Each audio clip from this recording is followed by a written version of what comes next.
Episode 11. MDPT. Pagi-pagi sekali Alia sudah bersiap untuk pergi mengais rezeki, karena semalam ada pembuangan sampah dari Pemda, maka pagi ini para pemulung akan berserabutan agar mendapatkan hasil yang banyak. Alia juga tak ingin kalah, ia sudah mempersiapkan segalanya, dari mulai karung goni, dan peralatan mulung yang lainnya. Alia, kamu sudah siap? Ayo nanti kita keduluan dengan yang lain, seru Bu Ambar. Baik, Bu. Alia segera mengunci pintu rumahnya. Kini mereka sudah sampai di lokasi pemulung. Mereka mulai mencari barang rongsokan yang berada di dalam tumpukan sampah. Dengan sabar mereka mengais-ngais untuk menyisihkan antara sampah dan barang-barang yang dapat mereka jual. Alia berusaha tegar dan selalu tersenyum manis pada semua teman sesama satu profesi. Alia, kalau lelah istirahat saja, kamu tidak perlu memaksakan diri, ucap pemuda yang bernama Romi. Enggak kok, Rom. Aku belum capek, jawab Alia dengan wajah kalem. Alia, kenapa kamu tidak mau membuka hati untukku? Padahal aku sungguh ikhlas menerima kamu dan anak yang ada dalam keempat-kandunganmu, ucap lelaki itu kembali. Ini sudah kali kedua ia menanyakan perihal itu, namun, Alia tetap tak bergeming sedikitpun untuk menerimanya. Maaf, Rom, aku benar-benar belum kepikiran untuk menikah. Aku masih sanggup membiayai hidupku dan juga anakku. Kamu pria yang baik, dan aku juga yakin bahwa kamu pasti akan mendapatkan wanita yang jauh lebih baik dariku, ucap Alia menolak secara halus.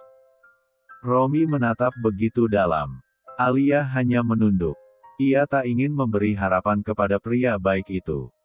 Untuk saat ini ia hanya ingin hidup berdua dengan buah hatinya saja. Belum terpikir untuk menikah dengan siapapun. Alia, mungkin saat ini hatimu belum bisa menerimaku sebagai seorang kekasih, tapi aku berharap kamu mau menerimaku sebagai teman. Jika nanti kamu membutuhkan sesuatu, tolong beritahu aku. Aku siap membantu apapun itu, ucapnya penuh harap. Terima kasih ya, Romi. Aku bersyukur mempunyai teman yang baik seperti kamu. Sama-sama, udah ayo kita mulung di bagian sana. Kayaknya yang lain pada seneng, mungkin banyak di sana, ucap Romi menunjuk bagian yang belum mereka ubek tumpukan sampah. Alia dan yang lainnya begitu semangat menjemput rezeki, hingga ia melupakan bahwa hari ini ada jadwal periksa di RS ibu dan anak itu. Seketika Alia menyadari saat waktu sudah menunjukkan pukul 4 sore. Astagfirullah, aku benar-benar lupa. Serunya sembari berdiri termenung. Ada apa, Alia? Tanya Bu Ambar. Aku lupa bahwa hari ini ada jadwal periksa kandungan di klinik, Bu, jelasnya. Ya sudah, kamu bersiap sekarang. Mungkin masih bisa, ucap wanita baya itu memberi semangat. Tapi, ini sudah jam 4, Bu. Apakah tidak terlambat? Tanya Alia, ia juga belum bersiap. Sudah ketinggalan jauh, Bu, kata petugas kemarin. Jadwal dokter dari jam 2 hingga jam 5 sore, jelasnya merasa akan sia-sia. Ya sudah, kalau begitu kamu undur saja dulu. Atau jika kamu ada uang, daftar melalui berbayar saja besok, ucap Bu Ambar memberi solusi. Baiklah, Bu, lagi pula ke-4 Milan aku masih 5 bulan. Nanti saja kalau sudah 7 atau 8, baru aku USG. Akhirnya Alia memutuskan untuk menundanya. Di sebuah ruangan, terlihat seorang dokter tampan sedang fokus memeriksa setiap pasien yang dipanggil menurut antrian. Udah selesai semuanya, Sus? Tanya Hanan pada perawat pendampingnya. Sudah, Dok, ada satu pasien yang tidak datang, jelas perawat setelah memastikan semua sudah diperiksa oleh Dokter Obgin. Oh, mungkin sedang berhalangan. Kalau besok dia datang, berikan saja jadwal di hari berikutnya, titahnya pada sang perawat. Baik, Dok. Perawat itu mengikuti perintahnya, mereka sudah tahu bahwa Hananlah dokter sekaligus manajer di RS itu. Hanan selesai melaksanakan tugasnya untuk hari ini. Dan ia segera melanjutkan kegiatan yang lain, untuk mengembangkan kualitas terbaik di RS ibu dan anak yang masih sangat baru. Jam 8 malam Hanan menyudahi kegiatannya di klinik. Ia butuh istirahat untuk merilekskan tubuh dan pikirannya. Pria itu pulang masih menggunakan kendaraan dari wanita yang kini masih ia cari keberadaannya. Hanan masih bertanya-tanya tentang keberadaan Alia, tetapi ia benar-benar tak mempunyai petunjuk apapun. Hanya ada satu cara untuk dirinya berusaha agar bisa menemui wanita itu, yaitu melalui surat kendaraannya. Beruntung gadis itu menyimpan surat-surat kendaraannya di jok motor, jadi Hanan bisa menggunakannya untuk mencari keberadaannya, tetapi, tidak sekarang juga, karena semua butuh biaya. Setidaknya ia harus mempunyai uang terlebih dahulu. Hanan pulang dengan wajah lelah. Ia segera membersihkan diri, dan tak lupa melaksanakan ibadah 4 rakaat sebelum merebahkan tubuhnya di ranjang. Begitulah kegiatan sehari-hari yang dijalani oleh dokter yang berumur 29 tahun itu. Ia harus bekerja dengan maksimal dalam mengambil 2 tugas sekaligus, yaitu sebagai seorang dokter, juga sebagai perwakilan di klinik. Tak terasa waktu berjalan, kini sudah 3 bulan Hanan mengemban tugas di klinik kesehatan ibu dan anak. Sore ini pria itu sedang membuka data pasiennya hanya untuk mengetahui, sudah berapa banyak ibu H4 mil yang mendatangi klinik sejak dirinya bertugas. Hanan mengamati satu persatu nama-nama yang tertera. Seketika matanya membulat sempurna saat menemukan sebuah nama yang sudah tak asing lagi. Alia. Benarkah dia Alia yang sedang aku cari? Pria itu bergumam sendiri. Hanan segera mengeluarkan surat kendaraan milik Alia untuk menyamakan. Alhamdulillah, ternyata benar. Aku harus menemukannya saat ini juga, ucapnya segera beranjak meninggalkan meja kerjanya. Sus, apakah alamat pasien ini jauh dari sini? Tanya Hanan pada perawat yang sedang bertugas. Saya kurang tahu alamat ini, Dok, jawab salah satu perawat. Namun, ada di antaranya yang tahu. Kalau ini saya tahu, Dok, ini namanya Kampung Kumuh, jelas wanita itu. Kampung Kumuh?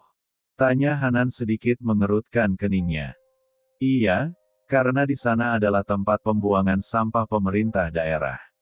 Jadi penduduk di sana rata-rata mata pencaharian mereka jadi pemulung, jelasnya kembali. Seketika hati Hanan bagaikan dicubit. Dirinya benar-benar telah menyulitkan wanita itu.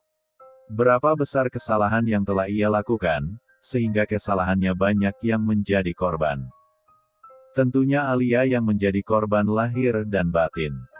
Bahkan gadis itu telah kehilangan ayahnya. Rasa bersalah semakin menumpuk dalam dada, nafasnya sesak karena himpitan rasa takut akan terjadi hal buruk pada Alia dan anak yang ada di keempat kandungannya. Hanan segera mendatangi alamat itu. Sebenarnya ia ingin menunggu pagi saja. Namun, hati dan logikanya tak sejalan, sehingga ia nekat mencari keberadaan gadis itu di tengah malam buta. Hanan melewati jalanan cukup sepi untuk sampai di Kampung Kumuh. Hanya 20 menit ia sudah sampai di sana, ia menatap di sepanjang jalan banyaknya tumpukan sampah yang sudah menggunung. Kembali hatinya merasa pilu. Apakah Alia juga bekerja sebagai pemulung? Bagaimana dengan kesehatan J4 Ninnya? Apakah dia baik-baik saja? Banyak sekali pertanyaan dalam benaknya tentang wanita malang yang telah ia rusak hidupnya. Ia berharap tidak terlambat untuk memperbaiki semua ini. Semoga Alia bisa memaafkan kesalahan yang telah ia lakukan. Episode 12. Hanan mengurangi kecepatan kendaraannya sembari menatap kiri dan kanan. Ia melihat ada beberapa pemuda duduk di warung kopi yang masih buka. Hanan menepikan kendaraannya di depan warung. Ia menghampiri anak muda yang sedang kongko. Permisi, Mas, saya ingin bertanya. Apakah di sini ada yang kenal dengan Alia? Tanya Hanan sembari membungkuk ramah. Mereka saling pandang, dan menatap Hanan dengan penuh rasa curiga. Mas ini siapa? Ada keperluan apa dengan Alia? Tanya salah seorang pria yang cukup dekat dengan wanita H4 mil itu. Saya adalah saudaranya, apakah Mas bisa tunjukkan di mana alamat rumah Alia? Tanya Hanan sekali lagi. Apakah benar Anda saudara Alia? Kenapa Anda membiarkan dia hidup seorang diri dalam keadaan H4 mil? Tanya pemuda itu kembali. Ah, ini hanya persoalan keluarga. Saya datang ke sini ingin meluruskan segalanya. Dan saya ingin membawanya pulang, ucap Hanan beralasan. Kalau begitu mari ikut saya. Romi membawa Hanan untuk menuju kediaman Alia. Pria itu juga tidak ingin Alia dalam kesusahan. Jika benar lelaki ini adalah saudaranya, maka ia akan lebih senang melihat wanita itu kembali dengan keluarganya. Hanan mengikuti langkah pria itu. Jantungnya berdegup kencang. Rasanya ia tak mampu menahan gejolak hati yang sedang dirundung gelisah. Banyak yang ia cemaskan. Bagaimana jika wanita itu tak bisa memaafkannya? Romi membawa Hanan menuju rumah petak yang tak jauh dari warung tempat ia nongkrong. Sebagai orang asing, maka para pemuda tadi ikut menemani mereka menuju kediaman Alia. Memang para pemuda di sana sangat peduli dengan wanita H4 mil itu. Mereka hanya takut bila Hanan akan berbuat jahat pada Alia. Hanan melihat kediaman gadis itu yang begitu memprihatinkan. Dadanya kembali terasa sesak. Andai saja dulu dirinya bertanggung jawab, mungkin nasib Alia tidak akan seperti ini. Rasa sesal kembali menyelimuti hati lelaki itu. Ia benar-benar menyesal atas segala yang telah ia lakukan. Tok, tok, Alia, Alia, panggil Romi. Ya, sebentar. Alia membuka pintu rumahnya. Seketika tubuh wanita itu bergetar hebat saat melihat sosok lelaki yang sengaja ia hindari. Namun, kini lelaki itu berdiri di hadapannya. Kembali peristiwa kelam saat Hanan merenggut P4 kesake, suciannya, dan kejadian di mana Hanan ingin menggugurkan kandungannya. Kenangan buruk itu bagaikan gumpalan asap tebal yang membuat matanya menjadi perih sehingga cairan bening menetes seketika. Tidak, tidak. Alia menjerit histeris. Ia segera ingin menutup pintu rumahnya kembali. Namun, Hanan mencoba untuk menahannya. Alia, dengarkan aku dulu. Tidak. Pergi kamu dari sini, pergi. Usir wanita itu sembari menutup pintu rumahnya kembali. Alia, dengarkan penjelasan aku dulu. Seru Hanan masih berusaha untuk mengetuk pintu rumah itu. Tidak. Aku tidak mau melihat dirimu kembali. Sekarang pergi dari sini, pergi. Usir wanita itu dari balik pintu. Ia masih menangis histeris dengan segala rasa takut dan traumanya. Kamu siapa sebenarnya? Apa maksud dan tujuan kamu datang ke sini? Kenapa kedatanganmu membuat Alia takut? Bentak Romi yang tak tega melihat dan mendengar Alia masih menangis dalam ketakutan.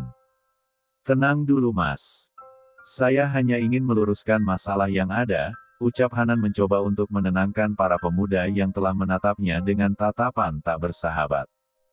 Pergi kamu dari tempat ini. Jangan sampai kami bertindak sesuatu yang akan kamu sesali. Bentak Romi mengusir Hanan. Tapi, saya harus bicara dengan Alia. Tolong izinkan saya untuk bicara dengannya, mohon Hanan pada pemuda itu. Apakah kamu tidak melihat bahwa Alia sangat ketakutan denganmu? Apakah kamu keluarga mendiang suaminya? Apakah kalian ingin mengambil bayi yang ada di dalam kandungannya? Ayo sekarang pergilah. Teriak lelaki itu kembali. Ya, begitulah berita yang mereka terima dari pihak ibu kontrakan. Mereka memang tidak tahu siapa Hanan yang sebenarnya. Mereka hanya tahu bahwa suami Alia telah meninggal dunia. Tapi, Mas, sekarang pergilah. Bentak lelaki itu semakin keras. Hanan tak bisa bicara apapun lagi. Dia melihat para penghuni rumah itu sudah keluar menatap curiga padanya. Dokter Obgyn itu harus mengalah untuk sesaat. La tidak bisa saat ini juga menemui Alia, karena suasana sedang tidak aman. Hanan akan datang kembali bila suasana sudah kondusif. Hanan beranjak meninggalkan kampung kumuh itu. Ia akan mencari cara bagaimana untuk bertemu kembali dengan Alia. Sementara itu Alia masih menangis sesenggukan dalam keseorangan. Ia kembali mendengar ketukan pintu. "Alia, apakah kamu baik-baik saja?" tanya Romi dari balik pintu. Gadis itu menghapus air matanya, lalu berjalan mendekati pintu. "Iya, Rom, aku baik-baik saja. Apakah lelaki itu sudah pergi?" tanyanya memastikan. "Sudah, Alia, dia sudah pergi. Kamu tidak perlu khawatir ya. Dia tidak akan berani datang lagi," seru Romi menenangkannya. "Terima kasih ya, Rom. Baiklah, jika kamu perlu bantuan, kamu jangan sungkan mengatakan padaku ya. Sekarang istirahatlah. Kamu tidak perlu takut. Aku akan menjagamu," ucap pemuda itu begitu baik. "Sekali lagi terima kasih, Romi," ucap Alia. Kini wanita itu kembali naik ke atas ranjangnya. Lata habis pikir kenapa Hanan bisa tahu kediamannya. Dari mana lelaki itu mengetahuinya? Kembali rasa takut memenuhi rongga hatinya.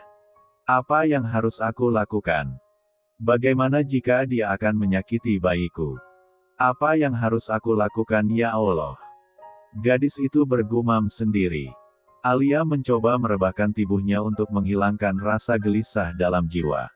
Namun, rasa takut membuat netranya enggan terpejam. Alia kembali duduk sembari menatap jam dinding yang sudah menunjukkan pukul 2 malam. Seketika bisikan hati menyuruhnya untuk pergi meninggalkan tempat itu agar Hanan tak bisa menemuinya.